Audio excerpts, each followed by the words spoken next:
Sadio Mane helps Liverpool cruise to another Premier League victory against the Blues. Watch until the end of this review to hear all of my thoughts on yesterday's match.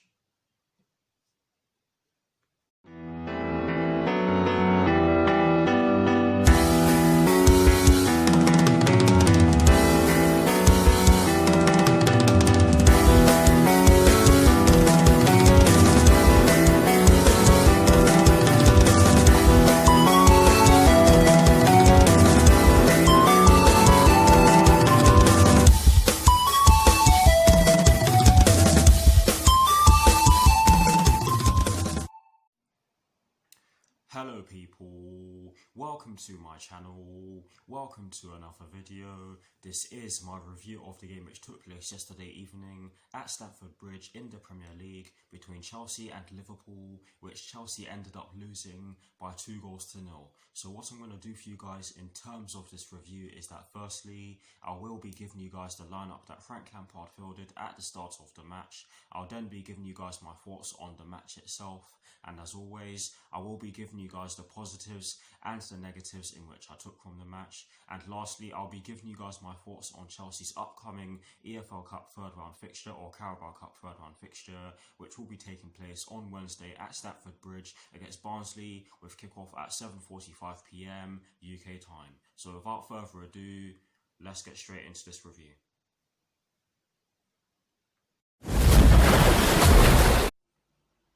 So kicking things off with the lineup that Frank Lampard fielded at the start of yesterday's match, and as always, kicking things off with the formation in which he chose. It was a 4-3-3, and in my reaction video, or at the start of my reaction video, shall I say, I was pretty confused as to what formation Frank Lampard chose because there were a lot of central midfielders on the pitch. But yes, it was a 4-3-3, and I was able to see that throughout the game. But yes, in terms of the personnel in which Frank Lampard chose to start yesterday's match against Liverpool, he went with Kepa in goal. He went with a back four from right to left of Reece James, Andreas Christensen, Kurt Zouma and Marcos Alonso. He went with a midfield three of Jorginho, N'Golo Kante and Mateo Kovacic. And he went with a front three from right to left of Mason Mount, Kai Havertz and Timo Werner. So that is the lineup that Frank Lampard fielded at the start of yesterday's Premier League match against Liverpool.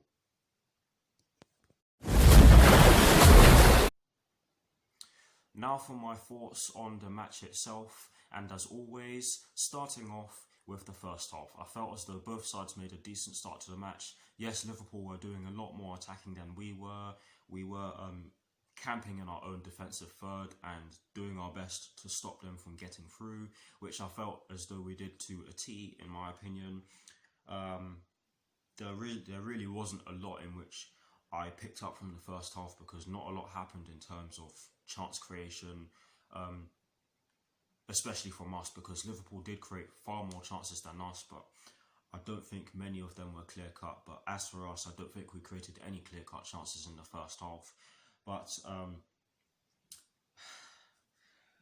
give me a few seconds because there are things about our first half performance that made me happy, but there's also one thing that really did my head in, or a couple of things. The first one is the fact that we were not able to keep the ball very well for large parts of the first half, and I do apologise if my voice sounds strange. I've just woken up. But yes, our ball retention was absolutely non-existent in parts of that first half, and I did feel as though we struggled to get the ball to our forwards, not only because of the fact that we were sitting so deep for large parts of the first half, but because our passing just wasn't great for large parts of the first half, and I'll say it again. The second thing, and I'm kind of paraphrasing with this one, is the sending off of Andreas Christensen. Do you know what? Off camera, whilst I was producing my reaction video, I was speaking to the people I was watching the match with at half time, and I said that Roman Reigns would have been proud of that challenge. It was an absolutely shocking challenge. I don't know what Andreas Christensen thought he was doing or what sport he thought he was playing, but he completely took Mane out and he was nowhere near the ball, and it was the correct decision, and that ruined what was a pretty decent first half performance.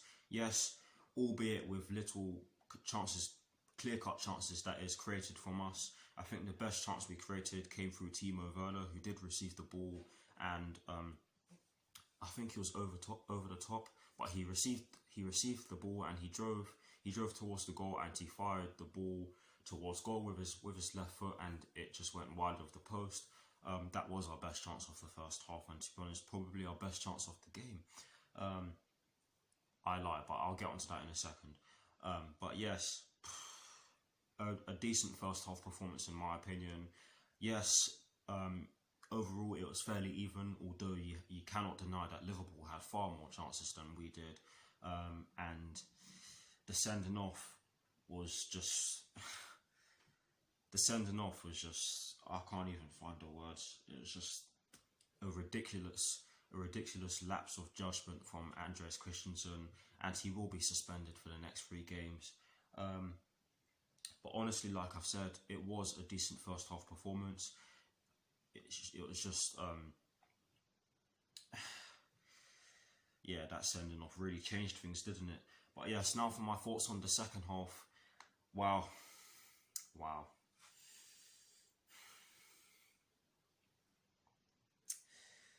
Guys, I don't know about you, but this made the start we made to the second half made me think of our second half performances during our days under Sarri, because not only did we concede so quickly after the restart, or so quickly after the second half got underway, we lost the game quickly after, not under, sorry, my head's gone. Not only did we concede shortly after the second half got underway, we lost the game shortly after the second half got underway. And what I mean by that is that we conceded 2 very poor goals quickly after the second half got underway. The first goal, I'm sorry, this is shocking defending. I do not know how they were able to work the ball down their right-hand side with such ease. Marcos Alonso, he got beaten all ends up, and he got beaten far too easily, and it's annoying that he got beaten far too easily with that move. It's actually annoying that he got beaten with that move far too easily, because I actually felt as though he had a good first half. He did manage to catch up to Salah in one passage of play, and I believe he kicks the ball up for a throw, and I cannot remember, but I did feel as though he had a decent first half. But for me, I'm not scapegoating Marcos Alonso for this, because there were other players who were at fault for the build-up play which led up to the first Liverpool goal. And I'm sorry, how do we have that many players in and around the box, and we allow three or four Liverpool? How do we have 7 players? How do we have 7 Chelsea players in and around the box, and we allow 2 or 3 Liverpool players to just weave their way through and get a free header inside the box? And we all know that Sadio Mane is very good in the air, and we still afforded him all that space. And what did I say in my preview?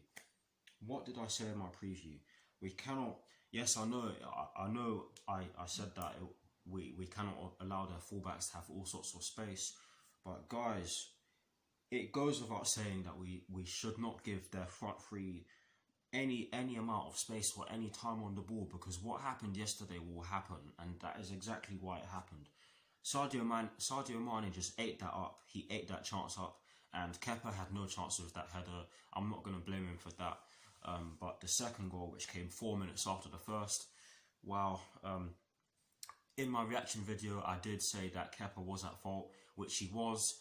But there's Fikayo Tomori, who came on for Kai Havertz, I think it was, at half time. He was at fault for it as well, because he passed it back to him when he knew that Sadio Mane was pressing the goalkeeper, and the goalkeeper ended up kicking the ball at him, and he couldn't do anything about the striking which Sadio Mane released or unleashed towards goal, and that made it 2-0. And at that point, I did say this in my reaction video, and at that point, at the point in which Sadio Mane got his brace, I knew the game was done, because we looked so toothless. They were just pressing us. They were just passing the ball around us as though it was an open training session. Open training session, I say, when there are no fans there, but it was like a training session, and we really did not have anything after that second goal was scored. Yes, for me, Timo Werner did do a lot to try and get us up the pitch, and I felt as though Mateo Kovacic was trying his best as well, especially for his first game back from suspension and his first game in almost 2 months to the day. But yes, the penalty, poor penalty from Jorginho, it has to be said. Timo Werner, he done his best to win that penalty. It was a definite penalty in my opinion. Slightly unlucky on Thiago's part, but yes, it was a definite penalty. But yes, Jorginho, that is exactly why I get nervous whenever he steps up. Yes, that is the first time he's missed in the Premier League from the penalty spot, but that isn't the first time he's missed a penalty. He missed a penalty when we were in the he missed a penalty in the Carabao Cup final a couple of seasons ago against Manchester City. But honestly, guys, yes, it's unfortunate. Yes, we probably wouldn't have gotten anything from the game if he did put the ball in the back of the net from the penalty spot. But honestly, guys, it was a poor penalty, and it just makes me think that he needs to change it up a bit sometimes.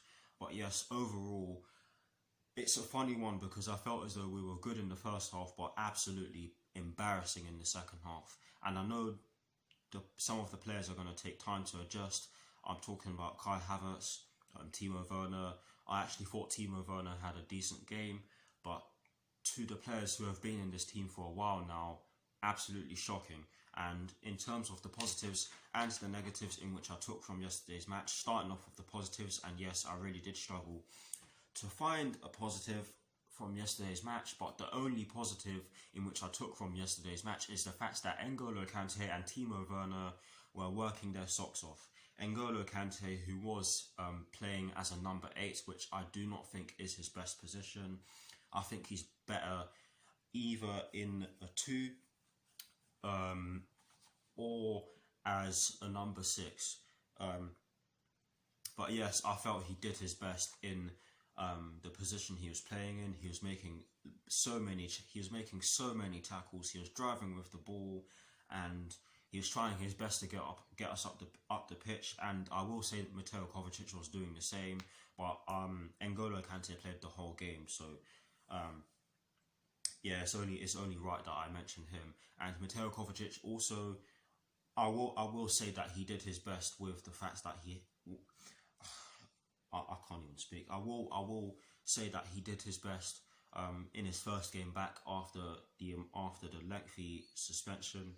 But yes, he came off, and you can see that he saw that he wasn't fit. But that's the only positive in which I took from yesterday's match. Now, the 2 negatives in which I took from yesterday's match, I could have so easily gone with 3 negatives because we were that bad in the second half yesterday.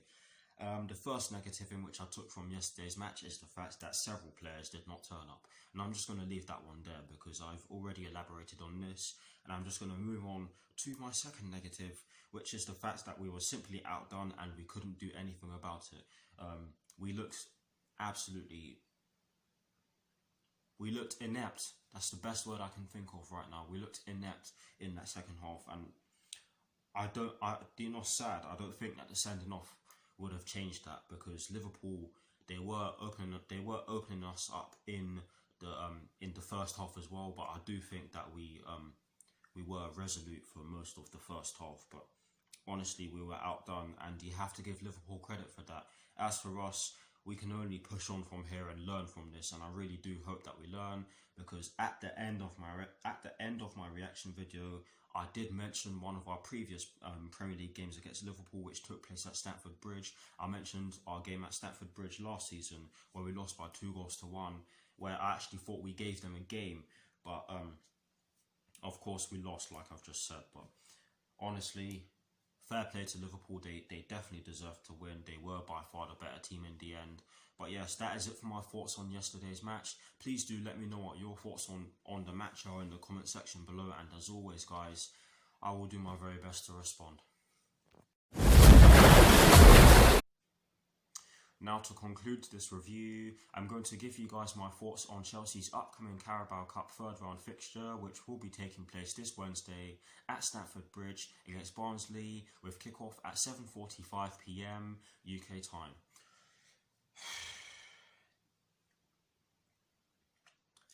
I expect to win.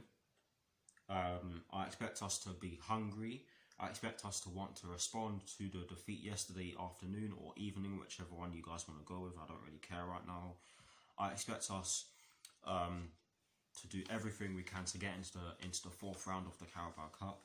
And to be honest, I think that Frank Lampard will probably go with a strong team so that he can allow the players who played yesterday to prove that they want to do better than they did yesterday evening against Liverpool. But that's just my thinking. I don't know what you guys think, but please do let me know what you guys think in the comment section below. That's all I'm going to say on that one, because